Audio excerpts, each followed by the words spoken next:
বাংলাদেশ সেনাবাহিনীতে শীর্ষ পর্যায়ে বড় ধরনের রদবদল করা হয়েছে। নতুন করে chief of general staff CGS, principal staff officer PSO এবং ডিজিএফআই এর মহাপরিচালক নিয়োগ দেওয়া হয়েছে।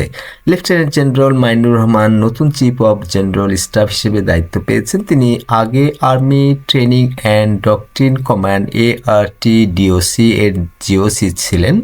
সাবেক CGS lieutenant general Mizanur Rahman Shamim সম্প্রতি অবসর গ্রহণ করেছেন।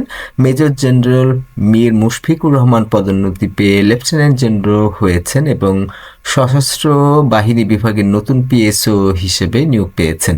আগের PSO lieutenant general SM Kamrul হাসানকে পররাষ্ট্র মন্ত্রণালয়ে বদলি করা হয়েছে, যেখানে তিনি রাষ্ট্রদূত হিসেবে দায়িত্ব পালন করবেন।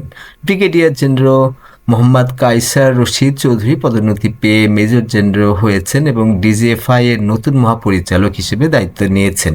এছাড়াও আরও কয়েকটি গুরুত্বপূর্ণ পদে পরিবর্তন আনা হয়েছে। বাংলাদেশ সেনাবাহিনীর এই শীর্ষ পর্যায়ের পরিবর্তন নিয়ে বিস্তারিত জানতে ভিডিওটি সম্পূর্ণ দেখুন।